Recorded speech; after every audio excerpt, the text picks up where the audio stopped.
Welcome to Slasher Sunday. So we're going to change it up a little bit tonight, and we are going to discuss the Halloween novelization that Kaylee and I read.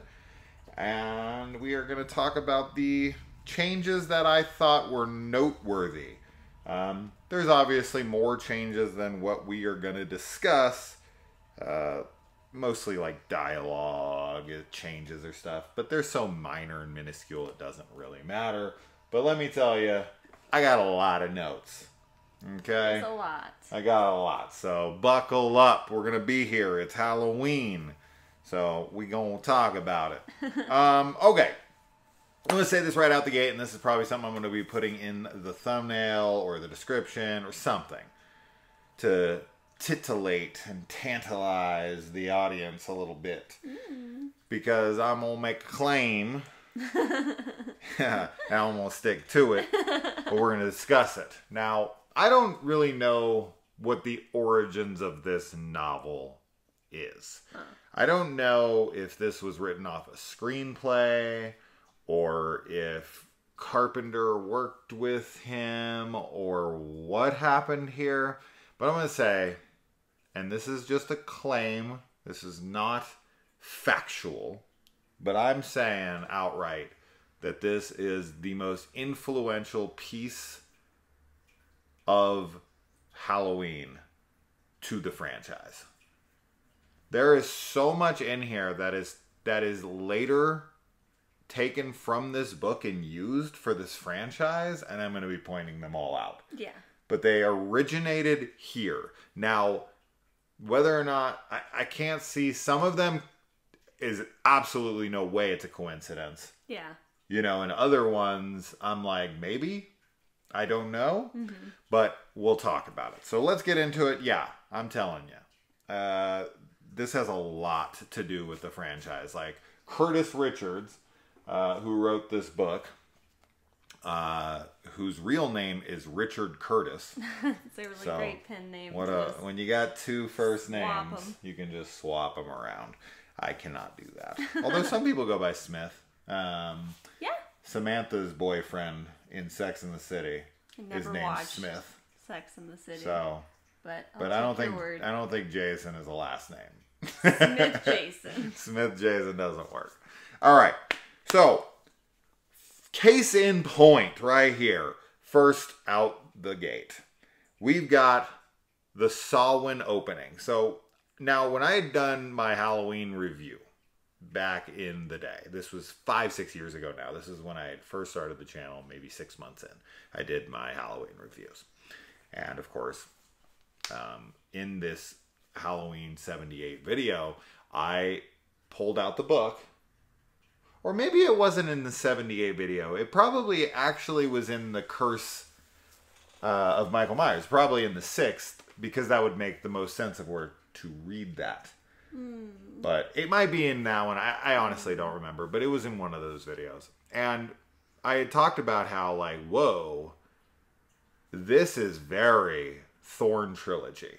Like, this setup is very much like the opening narration that, that Tommy Doyle, played by Paul Rudd. Yeah. Paul Stephen Rudd. I was like, because his name in the thing is Stephen, and then there's a Stephen in the. It doesn't matter. My brain was all over the place on that.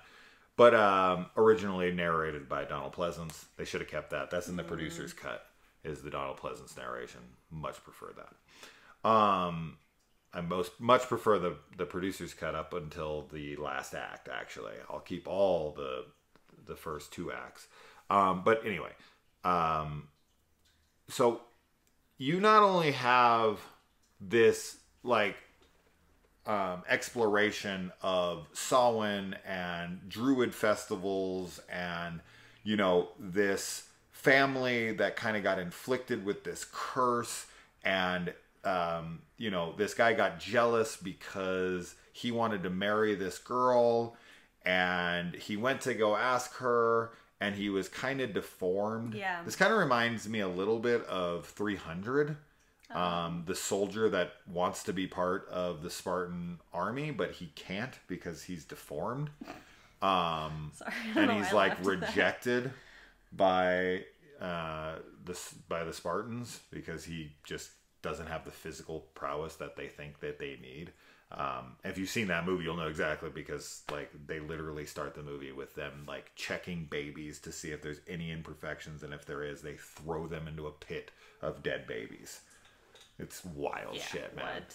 I love that movie. Anyway, but I found that to be super interesting, and that's all I had ever read about this book, right? Like I had never picked up the book otherwise. I just read the opening. I was like, oh, that's very, like, obviously that's the idea behind what they do in Halloween 6, right? But then as you read on past that opening, and the guy killing the family because the girl rejected his marriage proposal, and the father was like, yeah, right, like she'd rather marry, like whatever, because he had like a messed up arm. Later, like we then go into the next thing, and Michael's sitting with his grandmother, who is talking to him about the boogeyman, which actually reminded me a lot of Mrs. Blankenship from Halloween 6, when she's telling little Danny about the boogeyman. That the conversation is very similar, actually. And then also we find out that Michael's grandfather was hearing voices and ended up killing people at a dance. And then that Michael is not only hearing voices that tell him to hate people, but he's also having dreams of his grandfather and of Deirdre, the woman who was murdered back in like the Druid festivals. Yeah, the like Celtic lady. Which is very much Danny in Halloween 6, when, you know, Wynn, who's in this book, is telling him, kill for me, Danny. You know, that stuff. This is all taken straight out of this book. And instead of making it Michael, we make it Danny. Yeah, absolutely. I think that this adaptation, you know, I actually really love that it gives us so much more of like a character with Michael Myers. Sure. Like, you know, I love the Michael we get in the films, but we don't see any part of his thoughts or like what he's feeling, and that's part of what makes him so terrifying, of course, is that he is this like blank slate boogeyman. But in this adaptation, we see how he like becomes that way, and even throughout, like we'll go through, I'm sure, but like we get to hear his like inner like thoughts at times, and like his emotions and how he feels about things, and the voice that's telling him to do things. And I just think it's really fascinating. I like what we get for him in the book, and I do kind of wish that we got some more of that in the films, but I don't know how you do it's Michael's hard. inner I know it's dialogue. We were talking about this the other day. It's hard to show any character's inner monologue in general, unless you're doing like a voiceover, and obviously we don't ever see Michael's face, so it's not like he can express, you know, what he's feeling and thinking with like facial expressions. So yeah. Sure, because if you take a character like Din Djarin from The Mandalorian, Yeah. he wears a mask, you know, 99% of the show, and he's able to convey and express emotions. That being said, he can't speak. Exactly. Right, and Michael can't. So Right. you not only have a mask, I'd like to see, you know, Pedro Pascal and his, you know, his two other guys that play the Mandalorian in the show. I'd like to see them try to convey all the emotion that he is without ever talking. Oh my gosh. I mean, forget it. It's so difficult. It would be near impossible. Yeah. So, Yeah. moving on from that, I just think that there is so much here that is straight up pure inspiration for what becomes Halloween 4, 5, and 6. I mean, clearly they had this idea of this like curse that was put on him and all this, even from 4, because he touches, you know, little Jamie Lloyd at the end of 4, which passes it on to her. Then we get into the cult stuff, just the very beginning stages of the cult stuff with the tattoo on his wrist and the man in black showing up, not the one from the Dark Tower, and all of that stuff. And that's very much heavily inspired by this book, for sure. So you can credit the entire Thorne trilogy to this book pretty much, yeah. And I really like that though, because like, you know, it's Halloween, so like having some basis in Samhain, in like what, you know, like a Celtic kind of mythology, or just like the old world kind of version of things, I think it makes sense, and I really like it. Or Samhain. And you can also directly credit this as well, because in Halloween 2, Dr. Loomis has a big long speech about, many times throughout Halloween 2, you have you know, Dr. Loomis talking about the festival of Samhain and how they used to burn animals because they wanted to see omens of the future by observing their death. You know, he talks about Druid festivals and stuff like that. So you do get the genesis of that idea in Halloween 2, but that is 100% taken from this book. So, you know, whether or not Halloween 6 was inspired more by what Donald Pleasance says in Halloween 2, it doesn't really matter, because I'm positive. I'm pretty much positive. Unless there was something in the original Babysitter Murderers script that John Carpenter and Deborah Hill wrote, if there is something about the Druids and Halloween like that in there, then this is probably where he got it. And now I have to wonder too if Curtis Richards, or Richard Curtis, had seen the movie when he was hired on to do this, or was he writing it off of a screenplay? I'm going to go with he wrote it off of a screenplay, and I'm going to say that because of the description of Michael's mask. Yeah. I don't see why he would write it this way unless the description of the mask was this way in the script, because we know that behind the scenes that Tommy Lee Wallace, who is, you know, not only the director of Halloween 3, but he's also the guy who went out and got the Shatner mask and altered it, and what we have today is the Michael Myers mask. They had a couple different options, and one was the Myers mask as we know it, and the other one was a clown mask, which actually makes sense, right? Because Michael wears a clown mask as a kid, and he gravitates towards a clown mask as an adult, like, you know. It's poetry, right? It rhymes. Side note, that's also why I like Halloween Ends for Corey's mask. Corey's mask. Sure. Yes.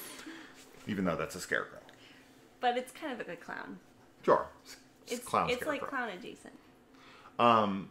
But so yeah, I mean, in the book, Michael's mask is described as pale-faced, red lips, really red lips. They put a lot of emphasis on how red the lips are, and also purple eyes. So I can't imagine he watched this movie, came away from this film, and described the mask in that way. This has to be written off of the screenplay. So now, what the original screenplay has, please tell me if the Druid stuff and Michael hearing voices and talking to his grandmother and all this stuff is in there, because I doubt it. I doubt it. I'm not saying it's not possible. I just don't see it being written that way. I don't either, and I kind of think that Richard Curtis, like Curtis Richards, like wanted to have some type of like reason for why Michael is the way he is, like to further develop, you know, like what makes him a killer, which because he's a writer. Yeah, exactly. You would want to explore that, and I think we've talked about it enough that it's like that's what is interesting with killers, is kind of finding where they come from and what makes them that way. Sure. So yeah. So you've got the setup there for Halloween 2, which Loomis talks about. Also, directly from this book, which shocked me, because it is my literal favorite line in the Halloween franchise, came from this book. Not John Carpenter's script, unless it was in John Carpenter's script originally. They pulled it or didn't shoot it, and then Carpenter brought it back and he stole the line from that. That sounds very likely, actually. I'm not sure 100%, but I like to believe that Carpenter read this book and stole this line out of it because it rules. And this is when, of course, Loomis goes in Halloween 2, in the very opening, when he talks to the neighbor, and the neighbor says, "I've been trick-or-treated to death tonight," and Loomis responds, you don't know what death is. That line is like my favorite. It like, he says that, the music hits, he runs off, the pumpkin. It's literally like 10, 15 of my favorite seconds of film of all time. Yeah. I love the scene. I think it's perfect. And it's in here. It's in this book, which is crazy to me, right? Because that doesn't happen until Halloween 2. And I want to believe, so please, I wish I could have read the Halloween script, the Babysitter Murders, or even the revised script, or whatever script that Curtis wrote this off of. I would like to see how much of this is that. But until I see that, and until someone corrects me, I'm going to believe that this book is responsible for a lot of this franchise. Not only Halloween 2 with some key dialogue within Loomis, and of course the neighbor, and scenes of how they play out, because in this we also get kind of the opening of Halloween 2 and not the traditional ending that we get at the end of part 1, right? So at the end of part 1 we have the way where he falls off the balcony, Loomis goes and looks and he's missing, right? But they reshoot this completely differently, where Loomis goes down to the grass downstairs and he looks, and this is when he finds out Michael's missing. Then the neighbor comes out. Although in the book, the difference is that Laurie goes downstairs with him outside to look for Michael. This is a change for sure, but the opening of Halloween 2 is directly from this book. Almost everything is the same here. There is a big difference though, for sure, and that in this book, because I've already read the whole opening of book 2, and it's just this whole opening again, but completely different. We'll get there next time. But in this, Laurie rips Michael's mask off and keeps it. Mm-hmm. He does not put it back on. Yeah. Which is interesting. He's shot out the window without his mask and runs off. Now in this book, they go downstairs and there's no blood in the grass. Mm-hmm. Right? Almost suggesting that he's like a phantom. Right. Right? Yeah. As opposed to in book 2, which we'll talk about then, but they go downstairs and it's drenched in blood. Yeah, totally different. So totally different. Totally different. But yeah, we'll save that for book 2. I got a lot to say already, and I've only read the first 2 chapters. So let's move on. But that's how it inspired part 2 and part 4 through 6. Now we'll talk about how I feel it heavily inspired Rob Zombie's films. So in this, who do we get? We get a very, very talkative Michael, right? So we get Kid Michael. He's talking all the time. He talks after he's caught. He talks to Loomis. He talks in court. He's like still charming and sweet. Like in Rob Zombie's version, right? When Loomis is talking to him and he tells him like what he did, Myers' response is like, no, I didn't do that. Yeah. Right? And he's like, I have no memory of this. And he's sweet and he's charming and people like him and they put their guard down around him. And in this book, he shows up to court in a suit and tie. He's smiling. He charms the audience. He's laughing. He's smiling. You know, he's talking. He gets up on the witness stand. This is a wildly different Michael. This is the Michael from Rob Zombie's version. And also, he's getting in fights in school, which we see here in the zombie version. Yeah. He's having bad dreams. There is another big scene. After he kills Judith, he goes downstairs to have a snack. Yes. Which is straight up out of Rob Zombie. In Rob Zombie's, he eats candy. In the book, he eats cookies and milk. Yes, yeah. I love that he eats in both of them, both for in the adaptation and in Rob Zombie's, that he goes down and has food right after, because I feel like that kind of shows like a weird sort of like animalistic like instinct, like being satisfied like after he kills and he's hungry and it's satiated. Like satiation. I don't think that's a word, but yeah, that he's satiated. Being satisfied. Yeah. And I do think like, yes, I agree with you. I think that Rob Zombie's version is like heavily inspired by this, but I do feel like the Michael that we get in Rob Zombie's is not as charming. Like he feels more troubled to me. especially once he's arrested and he's like he just, I think we see him go down because like he starts wearing the masks and like really hiding his face and like not talking. Like we see all of that versus in here in the book, I feel like we see him being more of like conniving in the prison where he is. Like he's like doing all kinds of things to people, and people are like, the other kid inmates are afraid of him, and he just seems a little bit more like extroverted compared to the Rob Zombie version. That's the big difference that I would just want to mention. But I love that we get talking Michael for sure. Yeah. And especially like the way he's described, like being angelic and everything when he's in the courtroom. Yeah. And just to think like Loomis is, you know, like the devil's eyes, like how dead he is inside and evil. I really like that contrast. Yeah.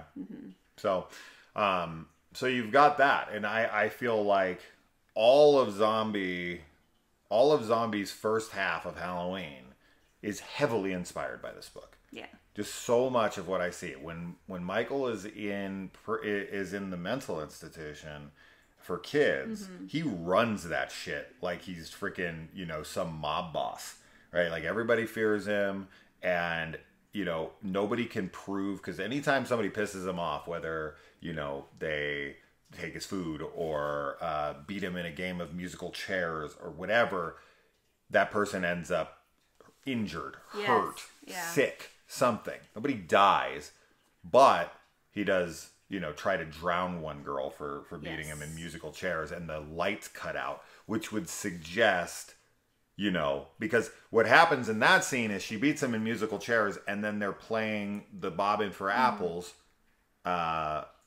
which is a traditional Halloween thing. I'm not going to say that that's why they use it in Halloween too, because that's where Karen and it doesn't matter. I'm just kidding. But Michael is, of course, like when the lights come back on and the girl's like drowned, they bring her back to life. But when they look over at Michael, he's got some distance from her and his hands are dry. Yes. Right. Yeah, it gives. But the power cuts out right when he needs it to. She's drowned and he has dry hands. This is like totally supernatural. Yeah, that's what I was gonna say. It makes it seem like he has supernatural aid, which he should, especially if it's like the way that it's set up is that it is like a supernatural curse, right? Like he is cursed, but it's also set up like, especially his grandfather having like the nightmares. Also, wetting the bed was another thing that Michael started doing. Very like typical like serial killer shit. You know, he wets the bed. He talks to his grandma in the beginning. You know, but yeah. Yeah. Oh yeah. Yeah. No, but I just, you know, it's in there, so. Sure. We find out that Michael's mother's name in this is Edith Myers. I'm trying to remember we find out what Sherry Moon Zombie's name is in that, right? It's like, I don't think it's Edith. I don't think so either, but I honestly don't remember. Judith and Edith? Yeah. I don't remember. If I missed it, I apologize, but I don't think they mentioned the dad's name. The boyfriend? Oh, no. In this? Oh. Yeah, no. Oh, I was going to say. In Zombie's version, yeah, it's like some stepdad. Yeah. But in this, he has a very traditional family. Yeah. I don't remember the dad's name either. So, okay, let's move on. But I just noticed that. And we'll look up. I don't have access to what her name is in the movie. I feel like they say it's a no. I know they say it for sure, but I don't remember. Anyways, okay, we get Judith's boyfriend's name is Danny. Danny. From Halloween 6. Anybody? I didn't even put that together until I just read that right now. Yeah. So Michael and some friends of his come to the door to trick or treat on Judith, and Judith like tries to play coy with them and tries to restrict the candy from them, and she's like, well, what if I don't give you the candy? Then what are you gonna do? What's your trick gonna be? And then one of the voices from the congregation of kids is just, I'll kill you. Yeah. And she's so like, scary. is that little Michael Myers that said that? Oh you my let God. me know, right? So Michael straight up is like, I'm going to kill you for a trick. Yes. Yeah. Right? That was like, that's scary. That is because scary. you don't know where it's coming from. Yeah. Because they're all behind masks. I know. I really like that scene. I do too. It's cool. I do too. And this kind of runs in the family a little bit because Danny comes over to screw with, Judith. He wants to screw Judith. And Judith is trying to play coy with him as well. And he like comes at her in the kitchen like he wants to smooch on her and get to business. They've already had sex at this point before. And she pulls out the butcher knife that ends up killing her. And she threatens to cut his dick off. I know. And he's like, whoa. And she's like, I'm just kidding. And it's like, you're like, whoa. wait a minute. That's not what? Don't That's joke. pretty hardcore. Yeah. The dialogue between them is wildly different. Michael actually watches them have sex. Yes, he does. And then he watches them as they come downstairs, and then Judith goes back in her room, and he's watching her for quite a while. And this brings me to probably the place where we should bring this up, because this is kind of the very first taste of this, but it becomes much more like intense later on. And I'm probably putting this somewhere in the like title of this video, but Michael is horny as hell in this book. Yeah. This is one horny Michael Myers. As I had said, I think in some discussion that we had talked about, maybe it was on my Facebook group or whatever, but like, I think it was on our live stream last night where I was saying like, Michael is horny. He's way hornier than I was expecting, which was 0. Right. Like what I said was, we talk about Michael's dick. Way more than I had expected, which was nothing. I was expecting not to talk about Michael's dick much at all, 0. And we talk about Michael's dick quite a bit. Yeah. Because he's hard a lot in this book. Yes. Anytime he's watching like Annie. Yeah. Or Lori or Linda. All of them. He's constantly got like he's got a bulge in his pants. Yeah. He's hard down there. But he's like uncomfortably aroused too. It doesn't like feel good. Like I remember that was a line where it was like painful for him. But yeah, he's like definitely has like a sexual like urge drive to kill. And it obviously starts with watching his sister. Yeah. Like there's an incestuous nature to it, and I think it's even like he like used to peep on her before too. Like I think he saw her like undressing and would watch her. So it's not like it just started tonight or like the night of Halloween when he kills her. Like it kind of was leading up to that point. I mean, we can't blame him. His sister is a Playboy centerfold. Yeah. Right. I always want to talk about Michael Myers' dick, so I'm just gonna I'll say that. She's not kidding. She's not kidding at all. So yeah, I mean, even when he's like killing Linda and all that stuff, he's like hard, and it's super interesting. I don't know, you couldn't convey that in the film. I couldn't imagine he came in the ghost costume and you could just see like, oh my God, sticking amazing. out there. No, but he in the book, like when he's watching Linda get killed or get like have sex, he's like he's like stroking his knife. He's like stroking his knife like in time. But yeah, it would be hard to convey. And he wants to kill them, but then he purposely waits for them to climax because he wants to watch it. Yeah. He's a little freaking voyeur. He's a little creep for sure. Yeah, he's a horny little pervert. I don't know which Michael is creepier to me, this version or the one in the movie, because like the completely emotionless killer who just is like death incarnate, or this clearly troubled, psychologically damaged person who also is being kind of touched by supernatural like entities who are helping him and pushing him to kill. When he kind of wants to reject, right? Like he also has this kind of pushback against the voices in his head, and he can't beat them. Yeah. Right? Like that is in here as well, where Michael's fighting the voices in his head a bit, but they overwhelm him and he can't shut them up, so he does what they tell him to. He does, and then he has like not an orgasm necessarily, but he's like super happy Yeah. from murdering. So, yeah. I don't know which version's creepier. I think probably I'll say that the emotionless killer that we get in the films is, just because he's so inhuman in that, and it's like, how do you contend with it? And there is still, like, especially in the later films, like a supernatural element to it and everything. But, I mean, as you said, I don't know, having a deranged person who has, like, some, like, mystical, like, evil entity helping them is also just terrifying. Yeah, Michael also has, like, the knife in this, to me, is fairly phallic. Yes, absolutely. Michael pulls out the knife, that his sister threatened to cut the dick off with earlier, and he, like, strokes the knife a little bit and then cuts his finger open with it and leaves the blood on the blade. Yeah, that's interesting. And then he also, I guess maybe it's a belt loop, but it says belt. When Michael is not using the butcher knife in this, when he's an adult, he keeps it on his side like a holstered knife in his belt loop or in a belt. Yeah. But he's not wearing a belt. But in this, I guess he's wearing a belt.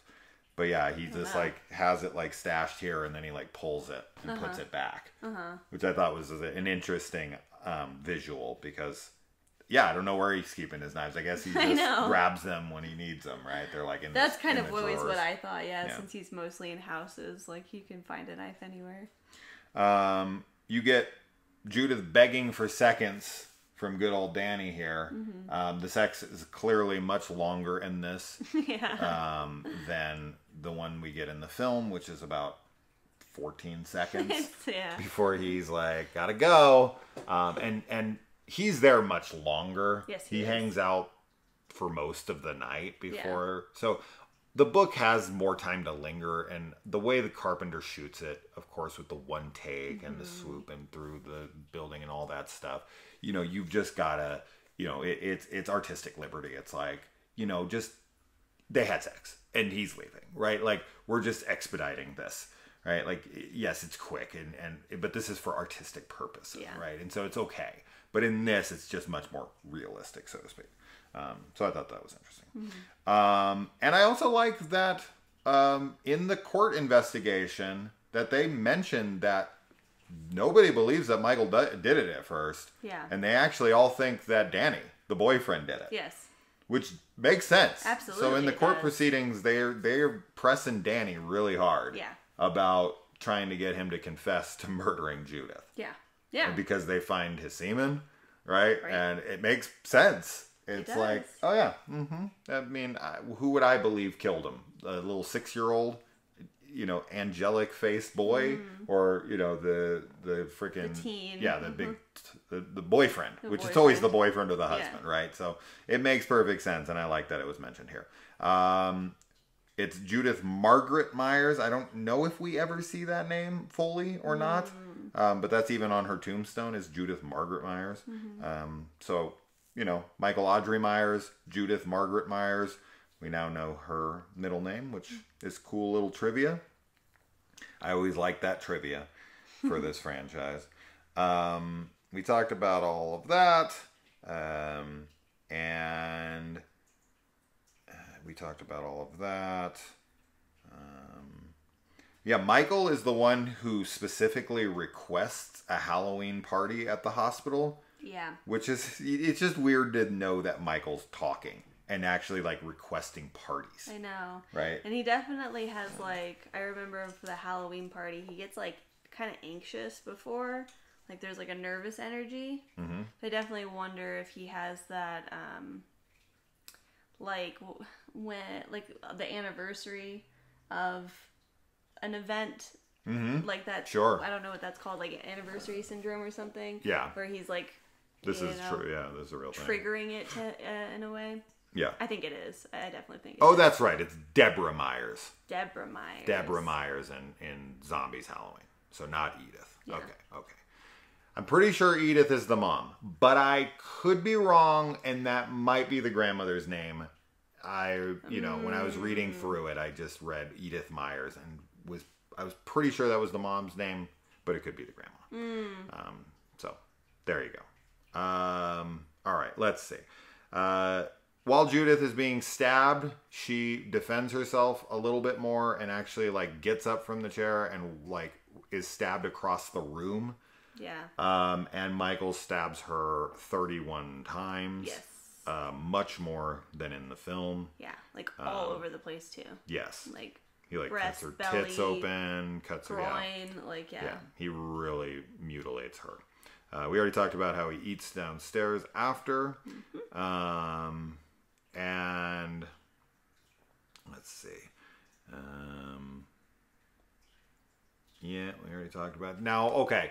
So Michael's case is up for revision every 6 months until he's 21. Mm-hmm. And the judge is actually fairly sympathetic towards Michael and wants to release him. Now, you could say that this is like okay, there's something interesting going on here in this, and I just put these two together. So, there are two different supernatural forces at play here. You've got the good versus the evil, right? So, number one, you have the judge who wants to release Michael and is about to, because Loomis can't bring him sufficient enough evidence, because they can never catch Michael doing anything. Yeah. And Loomis is the only one who like is like, this kid's evil, and everyone else is like, he seems okay to me. Yeah. He doesn't do anything, whatever. And Loomis is like very adamant. It becomes his obsession. It becomes his life. He's like, no, you can't let this kid out. He's the most evil person that I've ever met. Like, he has to be stopped. Classic Loomis. And the judge is about to release Michael, and he just dies of a heart attack right before he's about to release him, which it's coincidental.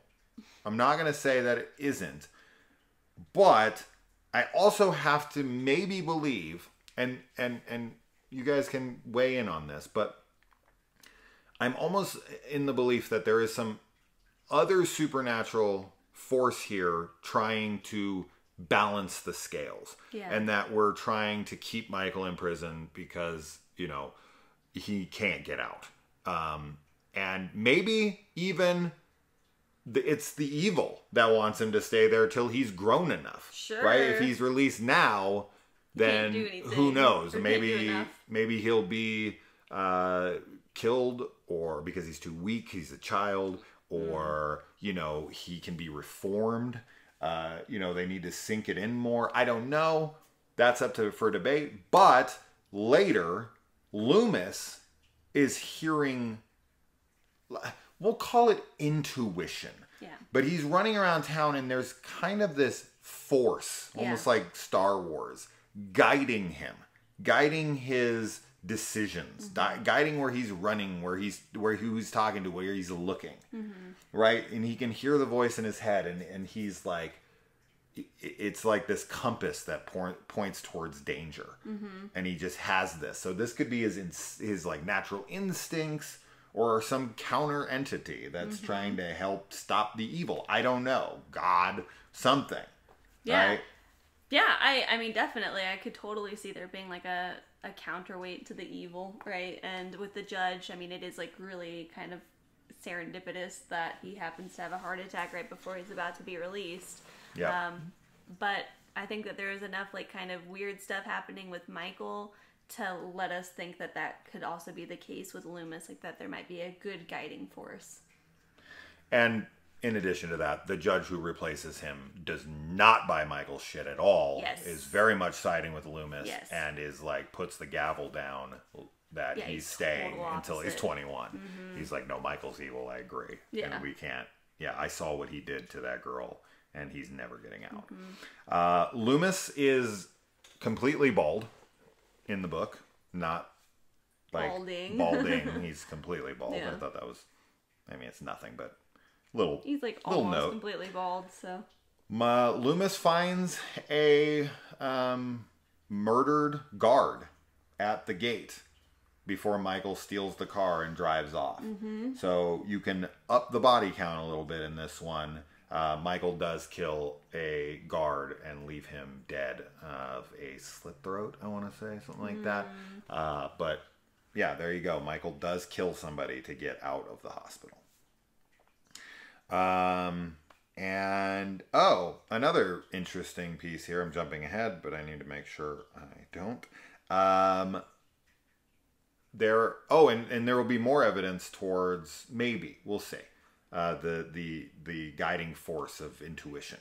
But also, Loomis, he talks to Wynn. He says kind of all the things he's going to say on the phone later in the movie to Wynn now.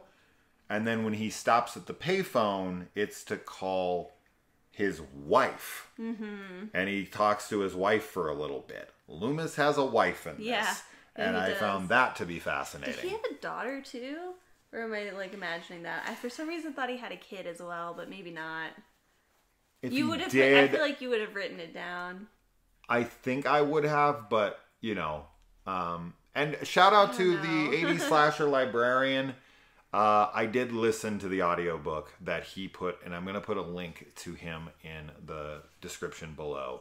Check out his channel. If there's any hard to get horror novels that are adapted from popular horror franchises, the 80s slasher librarian probably has read them on his channel, and he does full audiobooks for all the rarest stuff. The Halloween YA novels, the Nightmare on Elm Street YA novels, the Jason Friday the 13th YA novels, the Jason X books, you name it, he's probably done them. An amazing channel. Can't recommend it enough. So shout out to him. And I do have the book, but it is, you know, in really great condition. And I don't like touching it that much. So reading it is a little bit of a, you know, it's scary. There's also, I've come across like PDF, like doc versions of it online. Sure. I don't know where I found them, but probably uploaded on your Kindle or something.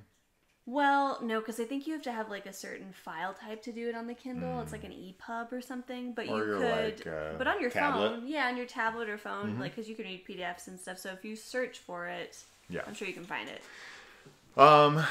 But yeah, so he has a wife, and then also, Laurie actually feels Michael's presence at the Myers house. After she drops off the key and walks away, she starts looking around because she's feeling a presence. Yeah. Which actually reminds me a lot of the scene in Halloween 6, the producer's cut, when Kara is at her college and she's like feeling the presence of Michael around her, and she's like looking before she ever actually sees him. This is kind of reminiscent of that. So another thing that I feel like was inspired straight up from out of this book.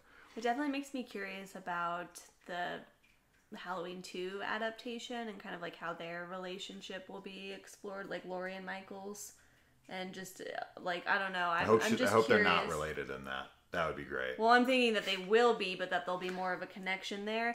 And I'm also very curious about the Halloween 2018 novelization, because that's obviously the direct sequel to the 78. Yeah. So I wonder if Michael's horny there too. I doubt it. Don't get your hopes up.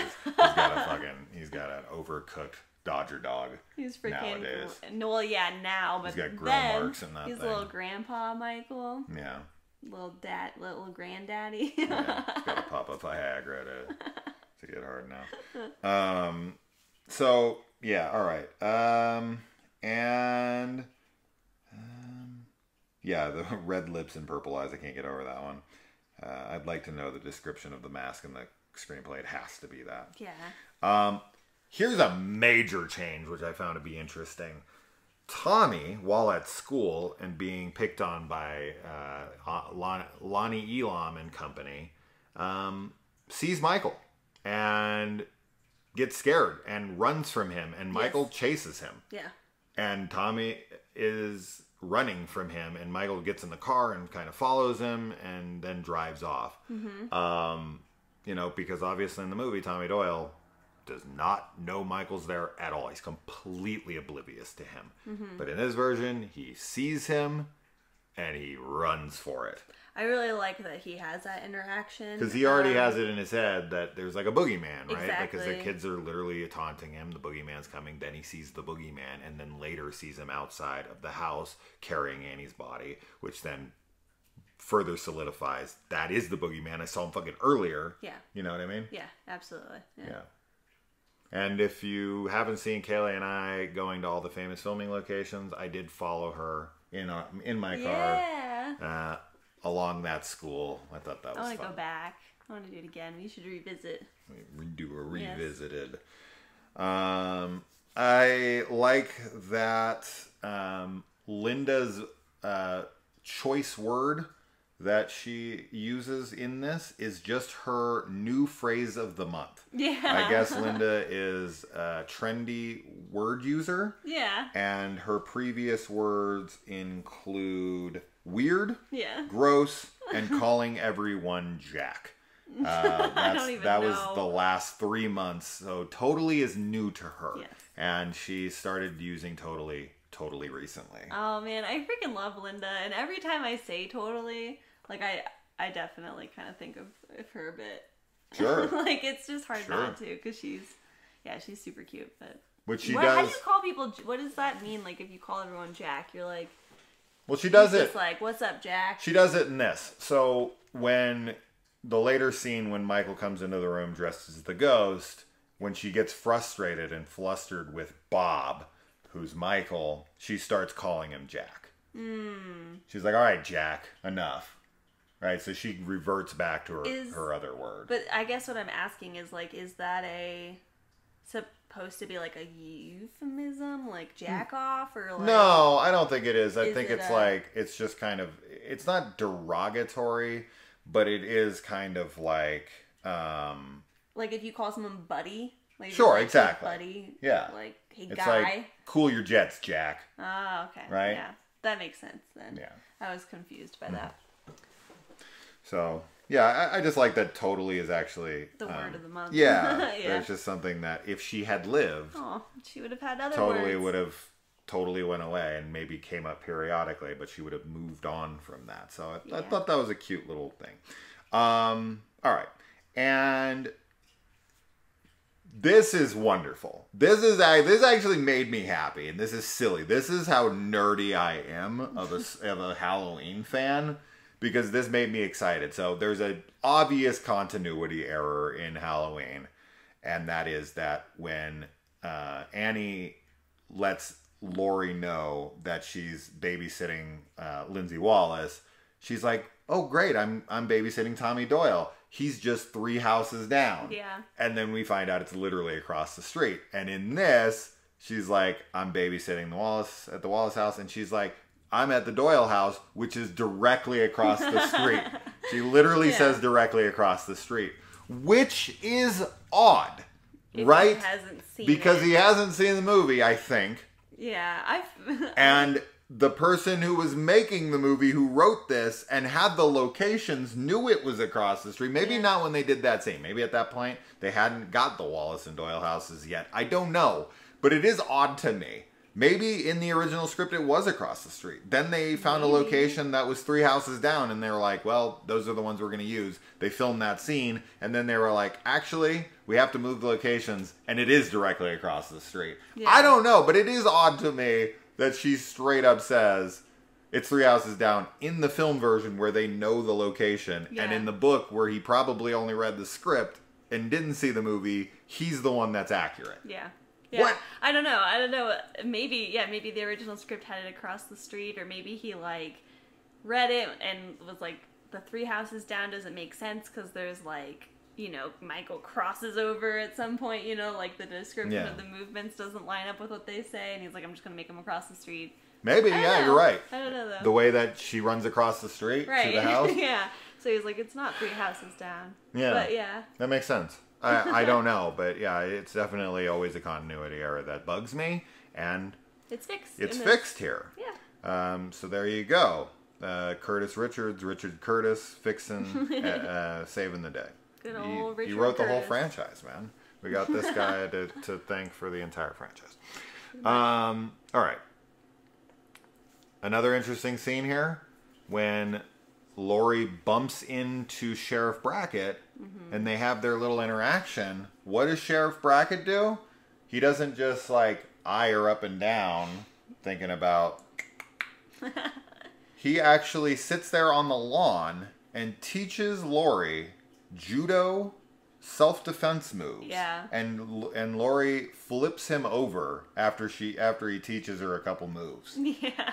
Because he's just like, you He's got to a be safe dad. out there tonight. Like, these creeps are out there. I want to show you something. He just wants to touch her. 100%. Yeah. He's like, oh, Laurie, let me hold you. let me show you. If a guy grabs you like this, and this is just a demonstration, nothing weird here, but if he comes up, yeah. Another great scene, and this answers an age-old question. This is huge. Because this is something that has been brought up in the Halloween community forever. And in the book, it is addressed. Hallelujah. When Laurie and Annie pull up to Sheriff Brackett, who is in front of the hardware store, they're smoking weed. Yes. They roll down the windows. They try to get it out. They talk to Brackett. They drive off. And he immediately remarks, and he's smoking weed again. Yes, because like the smell does not go away. Like, if you've ever smoked weed, especially like flower, oh my god, it sticks forever. Yeah. Like, and in a car too. Yeah. Like, no, it's not just blowing out the window. Like, it'll stick. I'm glad that it's addressed in here. I like, love it. Yeah, there's no way. There's in no way. In the film, they just get away with it so easily. This is so cool. This is so cool that Brackett just straight up, as soon as they drive away, is like, she's smoking the reefer. Yeah. That's pretty funny. That's pretty funny. All right. And, yeah, talked about all that. Laurie's father, and in this version, this is still her dad, not her freaking adopted father. His name is Chester. Chester the molester. You'll never forget that. No. Okay. Here's something that I disagree with on Curtis Richards 1,000,000%, and that is that when Brackett and him go to the Myers house, and Loomis goes upstairs to give his iconic blackest eyes, devil's eyes speech, this is completely absent. They just go into Judith's room. He shows them where she was killed, and then boom, the thing comes down, and they laugh and walk downstairs. Yeah. And then he pulls out his gun, and he's like, whoa. And another line that is used in Halloween 2 that is from here, Loomis says, it heightens my sense of security. Right. Directly from Halloween 2. Yeah. So, once again, this is a very influential book. Michael is horny. I wrote that a few times. He is a horn dog. Yep. Brackett after, and I like this a lot because this is not done in the movie, and this very much feels like what Brackett would do. After talking to Loomis, he gets a little spooked, and he calls the Wallace house to warn Annie. Mm-hmm. And Annie's very, much rolling her eyes and then feels bad about it. She's like, I kind of feel bad that I'm, shitting on my dad for trying to protect me. Yes, yeah. But I like this. It makes sense to me that he would call her and be like, hey, just so you know, there's some weird shit going on tonight. Yeah. Just stay inside. And she's like, okay, I'm going to go try to fuck Paul. Yeah. Oh, Paul! All right. And next, we have something that makes way more sense to me. Now, if Michael is working with supernatural entities like we had talked about, this is fine the way it is in the film. But this does make more sense. When Annie goes to retrieve the keys, or to go into the car, before she has to go back into the house to retrieve the keys after she realized she don't have the keys, she goes to the door in the movie, and the door is locked. Then she goes, gets the keys, she comes back, she opens the door, it's open. How did that happen? Did Michael pick the lock? Was the other door open? He got on that side and unlocked it for her? I don't know. But it's never made any sense to me. I don't know how Michael opened the door without breaking the window. As I said, I can explain it away by saying the passenger side door was open, he opened it, he reached over, he unlocked it to get her in the car faster. I don't know. It's the best I got. But in this one, the difference, and I actually prefer this, though in the movie it's a little more subtle, and it does hit you like, wait, wasn't that door locked? Yeah. I do kind of like that, so I'm not against it. It's just, how did Michael break the lock? Yeah. Right? How did he get in the car? I don't know. That being said, in this version, what happens, she gets in the car. She goes to reach into the ignition because she thinks she left the keys in the ignition.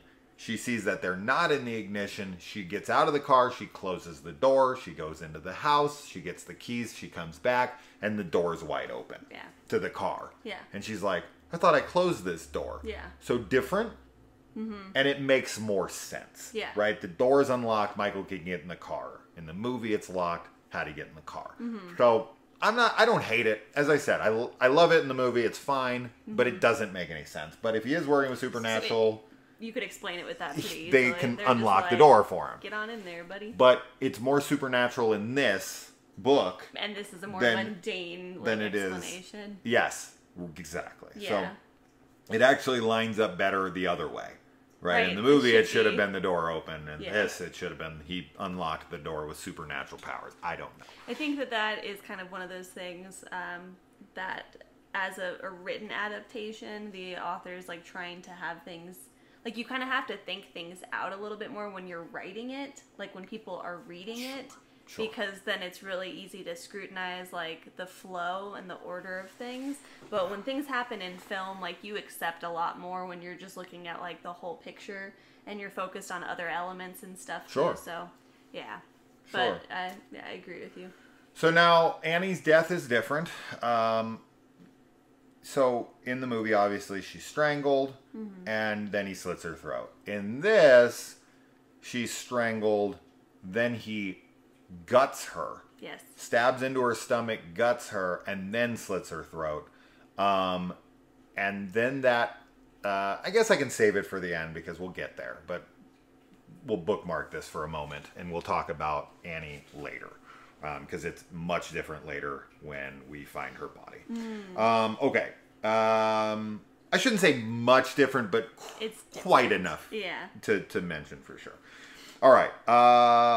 Lindsay sees Tommy behind the curtain when she turns around because it's very obvious where he is. Unless he's the dude from When a Stranger Calls Back and he can throw his voice. God. I'm pretty sure Lindsay can hear the guy right behind her. And she's like, where are you, Tommy? Bro. He's right there. Can you not localize sound? Are you serious?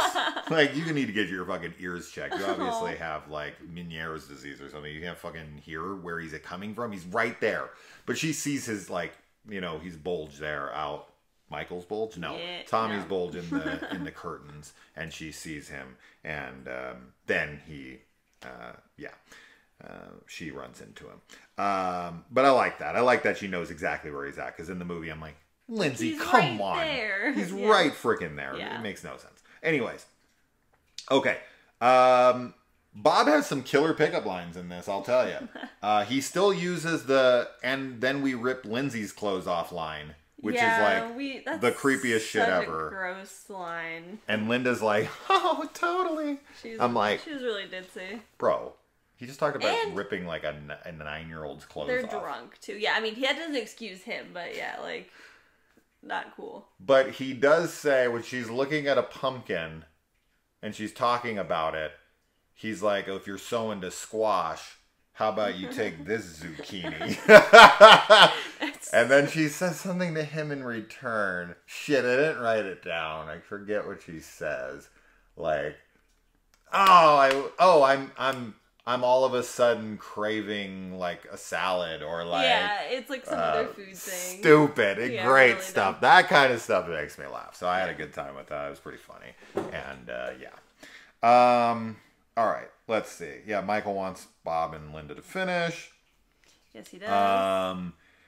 Now, another interesting difference here is that in the movie, obviously, Linda sees Michael dressed in the ghost costume. She gets mad at him. She does the breast thing. In this, she gets up completely nude and walks around the room. Obviously, in the movie version, she just kind of opens up her top and lets him see her boobs.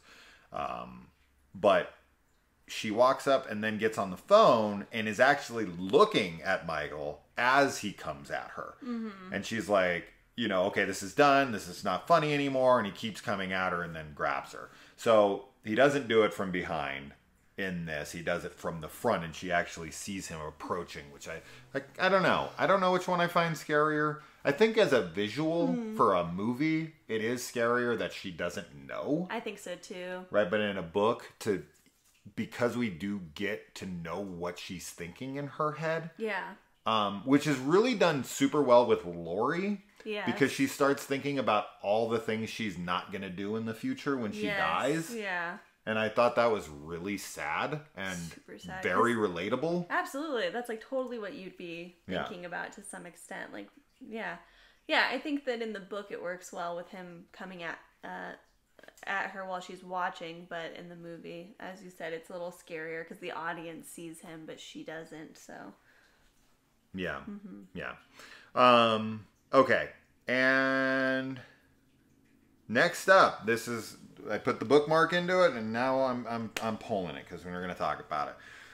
So when Laurie comes over to the house and she makes her way upstairs into the room, this staging of bodies is quite different.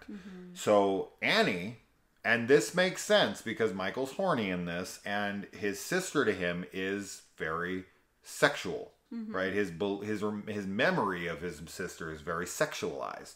And Annie, for all intents and purposes, in this movie, becomes Judith. This is why he puts her on the bed with the headstone above her head, because she now symbolizes Judith to him. And in the same doing here, Annie is splayed up on the bed, completely nude, and gutted. And her entrails and everything are pulled all over the place. Now, this is way more graphic than the film, obviously. We also have... this makes way more sense than the version that we get in the film, which is the deepest closet that's ever existed, and Bob's swinging body. I don't know how the hell that's possible, but Michael made it happen. It must be a really deep walk-in closet.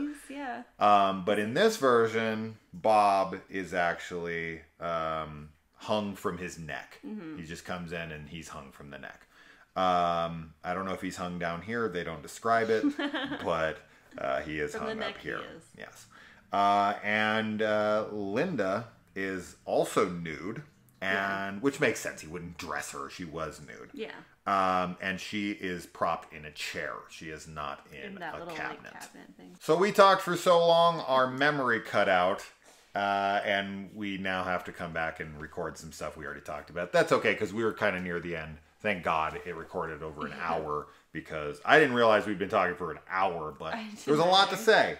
Yeah. So where we left off is Linda was posed in the chair, nude, and Annie was gutted, and Bob was hung. Yeah.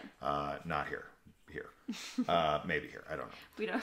So, okay. Now, what we then talked about from there was that the difference here is that Michael, Laurie goes upstairs, right? She crosses the street, she comes upstairs, and she finds the bodies, and then she feels this, like, intuition. Once again, like she felt outside the Myers house. Anytime he's close, she seems to, like, feel him. Maybe because he's hard and watching her. That's probably a good reason. But anyways, this is completely different, obviously, than the movie. In the movie, he comes out of the darkness. Iconic shot. Probably the most iconic shot of the franchise for me. Actually, my favorite shot in the entire franchise is Michael when he's coming across the street as she's fumbling for the keys. I love that shot. There's so many great ones in this film sure is. In particular. Yeah. But anyways, he stabs the arm, misses, because for some reason with Laurie, he can't seem to hit the mark. Yeah. The couch one's outrageous. He doesn't even get close. But regardless, in this, she actually sees him. He comes at her. She ducks him. He falls into the hallway, which blocks the landing in the stairs, so she can't get around him. Then she has to make the decision of like what to do. So she decides to jump the railing instead of falling over them. And as she's jumping the railing, Michael grabs a hold of her. As she's struggling, trying to fall down, then he misses, and slices her arm, which makes way more sense than him missing just from behind. This is so stupid. Yeah. But in the film, she's struggling, falling over the stairs. He's like this, she missed, and then he lets go of her, and she falls and hurts her ankle. This is why she's limping, and then the chase is on. So I do like, as you had said in the version that we'd already recorded, that she's much more of a final girl. Yes, in the book. In the book than she is here. She's kind of more, we'll say she's, what word would you use here? She's just like a victim in this first one. Like I definitely, I do feel like Laurie Strode becomes more of a final girl. Yeah, like as the franchise goes on, for sure. Oh. She becomes a crazy fighter, and like I love her. But I think in this first like OG film, she is just like this victim. Like she does survive and she does fight in a way back. She does her best, but she's like totally unskilled. I mean, she's like a teen, she's a teen girl. Like, why would she know how to do anything other than, like what she does, which is trying to run and like stabbing him with the clothes hanger, like. So, yeah, but in this, it's not that she's, not that the book version of her is like extra fighty. It's just a little bit more of like a spunk to her. Sure. Yeah. I mean, she's been taught judo in this one. Right. And we get that kind of setup too, where she's like already in her mind of like, I need to defend myself. And we don't get any of that in the film. Yeah. So that's cool. I like that, there's more of an explanation of why Michael misses his shot. She's hanging from the stairs. I mean, yes, he would. So I dig that. Yeah. Okay. Now, let's see.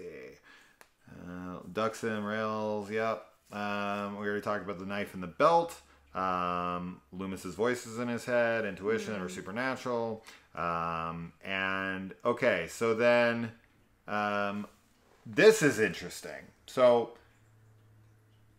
in the couch scene, in the movie, obviously, he's behind the couch. He comes up. He stabs the cushion because he's an idiot. I don't know. And Laurie hits him with the knitting needle, and he drops to the ground dead. Dead. Right? Because getting stabbed in the neck with a knitting needle kills you instantly, I guess. I don't know. She's a teenager. Yeah. So she then grabs the knife, comes over, looks at him, and then drops it on the freaking floor and then runs upstairs like an idiot. In this version, she's in the living room. He comes over the couch. He starts to strangle her. She stabs him with the knitting needle as he's strangling her, and then runs up the stairs, and Michael is still alive and thrashing around from being stabbed. Yes. And so she thinks that he's still alive downstairs. Then comes upstairs, is trying to talk to, Tommy and Lindsay, and she's like trying to be like, okay, we need to get out of here. Then she hears a big thump, and she thinks that's him falling to the ground dead. Yeah. And then she's like, I killed him. And he's like, no, you can't kill the boogeyman. And then she sees Michael on the stairs. So different. Yes. And it makes more sense. Yeah. Right. So I like that. Then she runs into the room with Lindsay and Tommy and puts them in the bathroom. And then Michael watches her run into the closet. Right. And then pursues her to the closet. Yeah. And then in the closet, she actually fights him quite a bit. And this is when they're fighting, and she stabs him in the eye. Here's another thing drawn straight out of Halloween 2. She stabs him in the eye. He's bleeding from the eye. He's like holding his face, and he's swiping through the air because he can't see because he's blinded and blood is running down his freaking mask. Yes. This is, I'm telling you, this book is so influential to the franchise. Yeah. 100%. I mean, so much. I think you're right. Is taken from this book. And then she then after let's see, she then runs across the room, grabs a bottle of perfume, and eggs him right in the head with it, which then like gets him to and then she starts egging him on with the knife, and then he's swiping at her, and then she grabs the knife from him, and she stabs him directly in the dick. Yeah. And this explicitly says this too. Yeah. That he gets stabbed in the dick. She takes it and stabs him in the groin, and then later it's like, you know, I stabbed him in the dick. I was like, oh wow, yeah, she totally. Which you know, this of course is, you know, symbolic, right, of her disarming him. Yes, exactly. From what ails him in this film, in this book, right? He's it's all about his dick in this. Yes. And then she takes that from him by stabbing him in it. Yeah, I love it. And also, from there, Lori takes a moment to compose herself. So she tells Tommy and them to leave, right?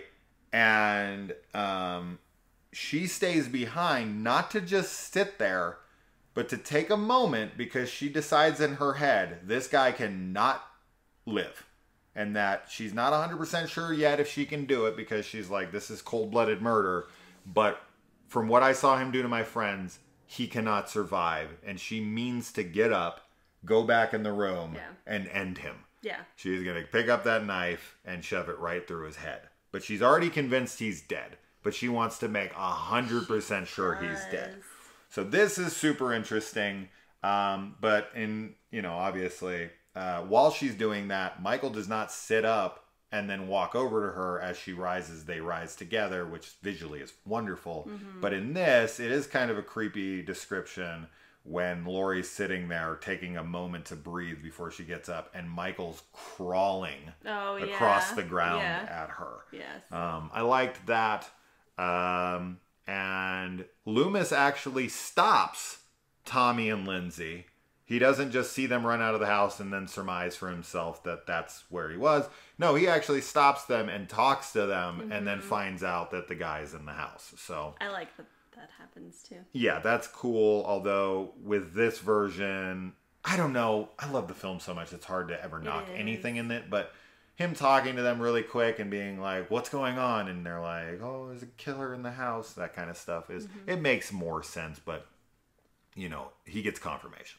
Then he, as I had already said, Michael loses his mask. Laurie keeps it, which I like, and how that won't be addressed in the second book because they don't follow this in this book. But this would have been the perfect, I've said this before, and I'll continue to keep saying this would have been the perfect opportunity for Michael to get a new mask. Yes, another Halloween mask. Or just to run around town with a gouged out eye, right? Which, I mean, yeah, the way they describe him with a missing eye in this like is scary. Fish, right? Or like, it's scary. I mean, I agree with you. I think having another mask like each time would be super cool, and it's definitely a missed opportunity.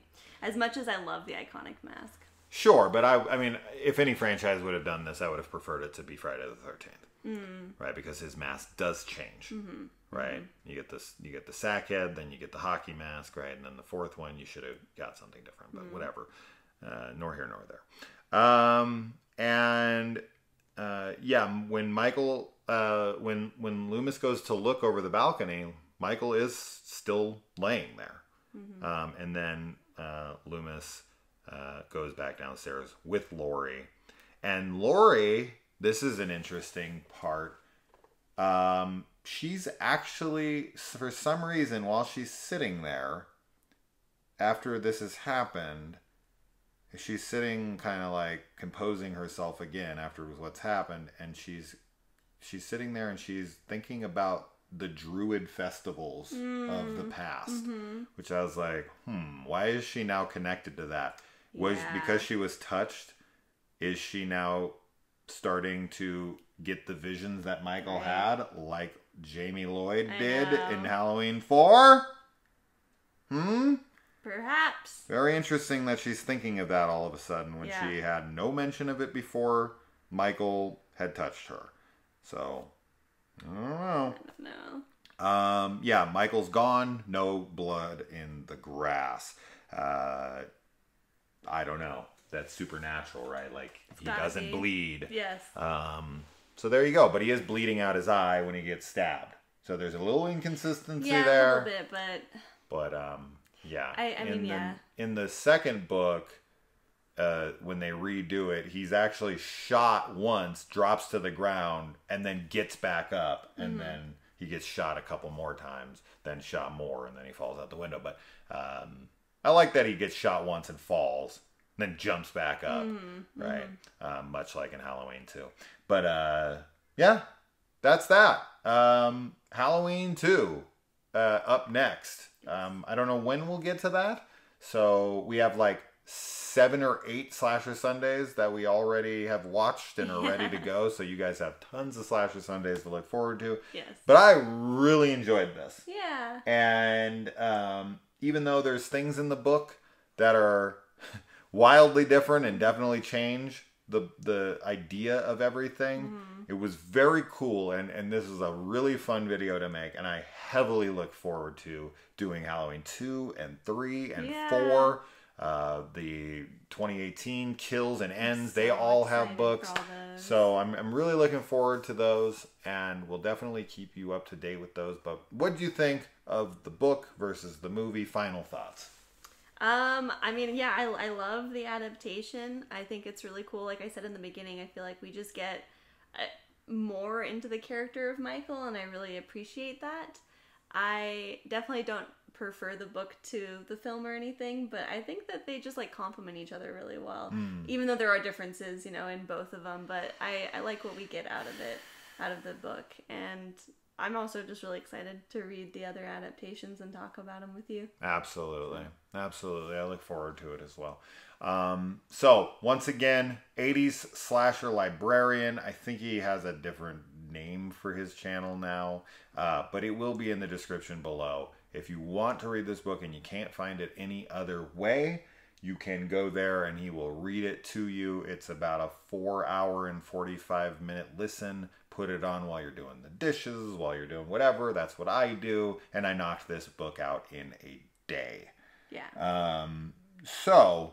And I did read some of it, but then I saw the audiobook and I had a lot of driving to do. Yeah. And I had a lot of, and I was like, you know what? I'm just going to listen to it. And I'm glad I did because I finished it in like 24 hours. And we got to talk about it for this Sunday. I was like, I'm finishing it for Slasher Sunday, right? Yeah. Like I started it on like Thursday or Friday, and I was like, I have to have it done by Sunday, and I had it done by Saturday. So, yeah. Or not even Saturday. Yep, yesterday, Friday. Yesterday, yeah. So, and I started it on Wednesday because it was when I took the girls home, and That's I finished it on Friday morning. Yeah. Right. So anyway, if you have read the book and you have other notes, or if you have any info on the screenplay or Curtis Richards' approach to this book, or anything, any additions that we might have missed, or things that you may disagree with, or whatever, let us know. Comment if you're still here. I know this is like an hour and 30-minute video. Long one, yeah. This is the longest video we've ever done on the channel outside of live streams. Yeah. And we couldn't have picked a better one. Because definitely not. This was great. Yes. This was way more exciting to talk about than 90% of the videos that I've done recently. Actually, this is probably the most interesting video I feel like I've ever made, because this is something that never gets talked about. I have a feeling that there's very few videos like this online about this book, and this is actually exciting me because now I want to, and this kind of maybe give you a little bit of a taste of what's to come with our book group that we just started, where we're going to be talking about Clown in a Cornfield probably sometime next week. So if for some reason you have the time and want to join us, please do. That is a members only thing, so give us your money and join the discussion. So that's that. I'm done, but I love this. I love talking about this. This was super fun, and I'm a nerd. What can I say? Me too. Yeah. That's why we married each other. Yeah, that's why we married each other. And we had a little son. Yeah, a little furry son. Yeah. All right, guys. Until next week. Bye. Bye.